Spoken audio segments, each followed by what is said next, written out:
அனைவருக்கும் வணக்கம். என் பெயர் சுரேகா ராமச்சந்திரன். அனைவரையும் ஆடியோ புத்தகத்திற்கு வரவேற்கிறேன். இன்றைய புத்தகம் கல்கியின் பொன்னியின் செல்வன். இந்த புத்தகத்தில் 5 பாகங்கள் உள்ளன. முதலாவது பாகம் புதுவெள்ளம். வாங்க மக்களே, நாம் இந்த முதலாவது பாகத்திற்குள் செல்வோம். அத்தியாயம் 25. கோட்டைக்குள்ளே. பனை இலைச்சினை தாங்கிய மோதிரம் கதைகளில் வரும் மாய மோதிரத்தைப் போல் அபாரமான மந்திர சக்தி வாய்ந்ததாயிருந்தது. காலை நேரத்தில் பால் தயிர் விற்பவர்கள், பூக்கூடைக்காரர்கள், கறி காய் விற்பவர்களையும், பழக்கடைக்காரர்கள் மற்றும் பல தொழில்களையும் செய்வோர், கணக்கர்கள், உத்தியோகஸ்தர்கள் முதலியோர் ஏக கூட்டமாக கோட்டைக்குள் பிரவேசிக்க முயன்று கொண்டிருந்தார்கள். கோட்டை கதவின் திட்டி வாசலை திறந்து அவர்களை ஒவ்வொருவராக உள்ளே விடுவதிலே கோட்டை வாசற் காவலர்கள் தங்கள் படாடோபா அதிகாரத்தை காண்பித்துக் கொண்டிருந்தார்கள். ஆனால் நம் இளம் வீரன் பனை இலைச்சினை பொறித்த மோதிரத்தை காட்டியதுதான் தாமதம். காவலர்கள் மிக்க மரியாதை காட்டி கோட்டை கதவுகளில் ஒன்றை திறந்து விட்டார்கள். வந்தியத்தேவனும் கோட்டைக்குள்ளே பிரவேசித்தான். ஆஹா! தஞ்சைபுரி கோட்டைக்குள் அவன் கால் வைத்த வேலை என்ன வேலையோ தெரியாது. அதிலிருந்து எத்தனையோ முக்கிய நிகழ்ச்சிகள் தொடர்ந்து வந்தன. சோழ சாம்ராஜ்யத்தின் சரித்திரத்திலேயே அது ஒரு முக்கிய சம்பவமாக அல்லவா ஏற்பட்டது.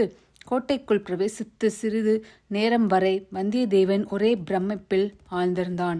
காஞ்சி பழைய பல்லவ சாம்ராஜ்யத்தில் தலைநகரம் பல தடவை பகைவர்களின் தாக்குதல்களுக்கு உட்பட்டது. அங்கிருந்த மாளிகைகளும் மண்டபங்களும் மற்ற கட்டிடங்களும் பழமையடைந்து சிதிலமாகி பூஞ்சக்காலம் பூத்திருந்தன. அழகிய சிற்ப வேலைப்பாடுகள் அமைந்த கட்டிடங்கள்தாம். ஆனாலும் பல பகுதிகள் இடிந்தும் சிதைந்தும் கிடந்தன. ஆதித்த கரிகாலர் வந்த பிறகு புதுப்பித்து கட்டிய சில மாளிகைகள் மட்டும் பட்ட மரத்தில் ஒவ்வொரு இடத்திலும் தளிர்த்திருக்கும் மலர்களைப் போல் விளங்கி நகரத்தின் பாழடைந்த தோற்றத்தை மிகப்படுத்தி காட்டின. இந்த தஞ்சையின் தோற்றமோ நேர்மாறாக இருந்தது. எல்லாம் புதிய மாளிகைகள், புதிய மண்டபங்கள். வெண் சுண்ண மாளிகைகளுக்கு மத்தியில் செம்மண்ணில் சுட்ட செங்கற்களினால் கட்டிய சிற்சில கட்டடங்கள் வைரங்களுக்கும் முத்துகளுக்கும் இடையிலே இரத்தினங்களை பதித்தது போல் ஒளிவீசத் திகழ்ந்தன. ஆங்காங்கு அரண்மனை தோட்டங்களில் வளர்ந்திருந்த விருட்சகங்கள் செம்மண் பூமியின் சத்தை உண்டு கொழு கொழுவென்று செழித்து ஓங்கியிருந்தன. புன்னை, தென்னை, அசோகம், அரசு, ஆல், பலா, வேம்பு முதலிய மரங்களில் அடர்ந்து தழைத்திருந்த இலைகள் மரகத பச்சையின் பல சாயல்களுடன் கண்ணுக்கு இனிமையாகவும் மனதுக்கு உற்சாகத்தையும் அளித்தன. அதிசய சக்தி வாய்ந்த மந்திரவாதியான மயன் புதிதாக நிர்மாணித்த நகரம் இது. இந்த புதிய நகருக்குள் பிரவேசிக்கும் போதே ஒரு புதிய உற்சாகம் பிறந்தது.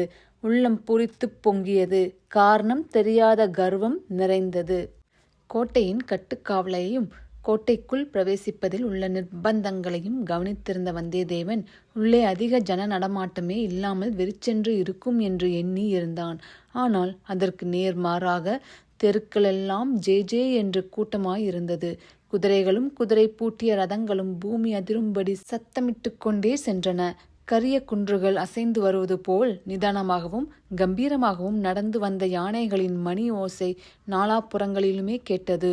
பூ, கறிகாய், பழம், பால், தயிர் விற்போரின் கூச்சல்கள் செவிகளை தொலைத்தன.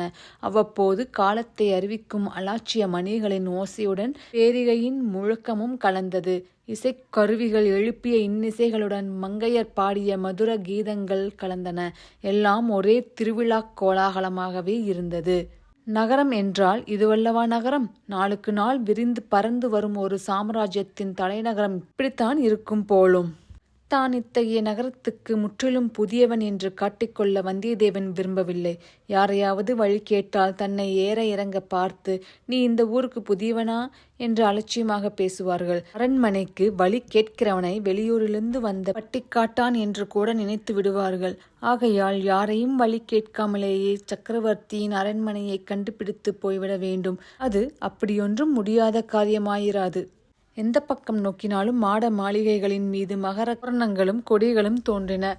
வேகத்துடன் வீசிய மேலை காற்றுடன் அவை துவந்த யுத்தம் செய்து சடசட படபடமென்று சத்தம் செய்து கொண்டு பறந்தன. புலிக்கொடிகளும் பனைக்கொடிகளுமே அதிகமாக காணப்பட்டன. மற்ற எல்லா கொடிகளையும் தாழ்த்தி கொண்டு மேக மண்டலத்தை அளாவி கம்பீரமாக ஒரு பெரிய புலிக்கொடி பறந்தது. அதுவே சக்கரவர்த்தி தங்கும் அரண்மனையாக இருக்க வேண்டும் என்று வல்லவராயன் ஊகித்து கொண்டு கொடி பறந்த திசையை நோக்கி தான் மேலே செய்ய வேண்டிய காரியத்தை பற்றி சிந்தித்து கொண்டே நடந்தான். சக்கரவர்த்தியை நேரில் சந்தித்து ஓலையை கொடுப்பது முதற்காரியம். அதோடு ஆதித்த கரிகாலர் நேரில் வாய்மொழியாக தெரிவிக்கச் சொன்னதையும் சொல்ல வேண்டும். சின்ன பழுவேட்டையரின் அனுமதியின்றி சக்கரவர்த்தியை பார்க்க முடியாது. அவருடைய அனுமதியை எப்படி பெறுவது? கோட்டைக்குள் பிரவேசிப்பதற்கு தெய்வம் துணை தந்தது.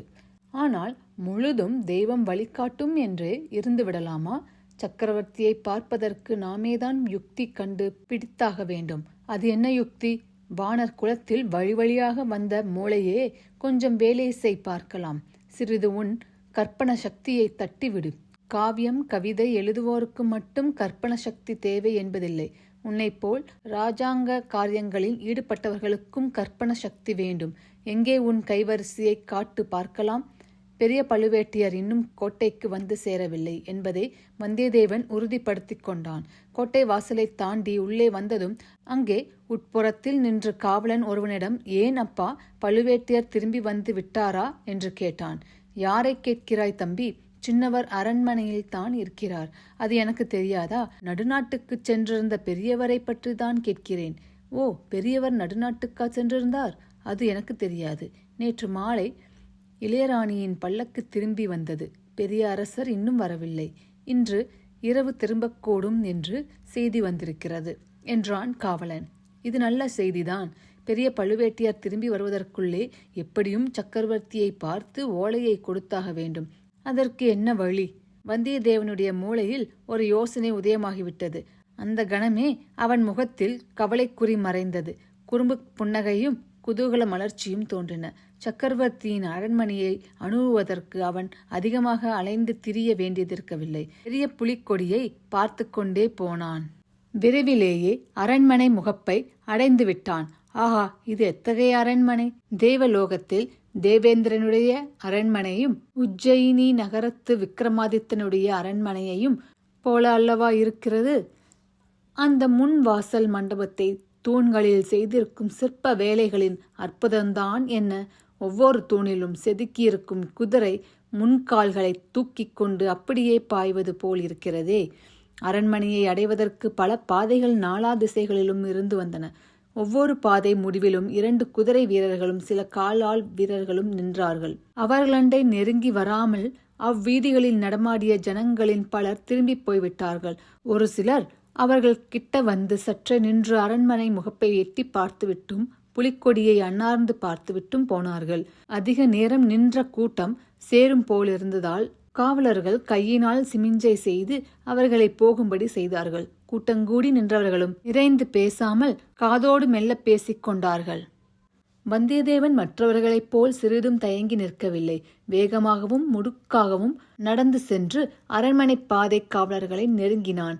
உடனே 2 குதிரைகளும் முகத்தோடு முகம் உராயும்படி வழிமறித்து நின்றன. குதிரை மேலிருந்தவர்கள் கீழே நின்றவர்கள் அனைவருடைய வேல்களும் முனையோடு முனை பொருத்தி வழியை அடைத்தன. வந்தியத்தேவன் தன்னுடைய மந்திர மோதிரத்தை நீட்டினான். அவ்வளவுதான். அதை பார்த்தவுடனே அவ்வீரர்களின் முடுக்கும் பெருமிதமும் அடங்கின. ஒருவர் பின் ஒருவராக 3 பேர் மோதிரத்தை உற்று பார்த்தார்கள். சரி, வழிவிடுங்கள் என்று ஒருவன் சொன்னான். 2 வேல்கள் உடனே அகன்று நின்று வழிவிட்டன. வந்தியத்தேவன் மிடுக்குடன் நடந்து சென்றான். ஆயினும் என்ன, இன்னும் எத்தனை காவல்கள் இப்படி உண்டோ? சின்ன பழுவேட்டையர் எங்கே இருக்காரோ? எப்படி விசாரிப்பது? யாரிடம் கேட்பது? சின்ன பழுவேட்டையரின் அனுமதியின்றி சக்கரவர்த்தியை பார்க்க முடியாது. இந்த பெரிய விஸ்தாரமான அரண்மனையில் நோயாளியான சக்கரவர்த்தி எந்த இடத்தில் இருக்கிறாரோ அதைத்தான் எவ்விதம் தெரிந்து கொள்வது? தனக்கு பின்னால் சிலர் கூட்டமாக வருவதை அறிந்த வந்தியத்தேவன் திரும்பி பார்த்தான். ஆம், 10-15 பேர் கும்பலாக வந்து காவலர்கள் அருகில் நின்றார்கள். அவர்கள் உயர்ந்த பட்டு பீதாம்பரங்கள் தரித்திருந்தார்கள். முத்து மாலைகள், மகரக்கண்டிகள், காதில் குண்டலங்கள் அணிந்திருந்தார்கள். சிலர் நெற்றியில் திருநீரும் மற்றவர்கள் சந்தனம், குங்குமம், ஜவ்வாது பொட்டும் இட்டிருந்தார்கள். இவர்களை பார்த்தால் புலவர்களைப் போல் அல்லவா இருக்கிறது? ஆம், புலவர்களின் கூட்டம்தான் என்று மறுகணமே தெரிந்துவிட்டது. காவலர்களின் ஒருவன் அவர்களுடைய தலைவனாக இருக்க வேண்டும். கவியரசர்கள் வந்திருக்கிறார்கள், வழிவிடுங்கள் என்று சொன்னதுடன் ஒரு வீரனை பார்த்து, சின்ன பழுவேட்டையர் ஆஸ்தான மண்டபத்தில் இருக்கிறார், அவரிடம் கொண்டு போய் விடு என்றான். புலவர்களே, ஏதாவது பரிசு கிடைத்தால் போகும்போது இந்த வழியாகவே திரும்பிச் செல்லுங்கள், பரிசு கிடைக்காவிட்டால் வேறு வழியாக போய்விடுங்கள் என்று மேலும் அவன் சொன்னதை கேட்டு மற்றவர்கள் சிரித்தார்கள். சற்று நின்று இந்த சம்பாஷணையை கேட்டுக்கொண்டிருந்த வந்தியத்தேவன் பழம் நழுவி பாலில் விழுந்தது என்று எண்ணிக்கொண்டான்.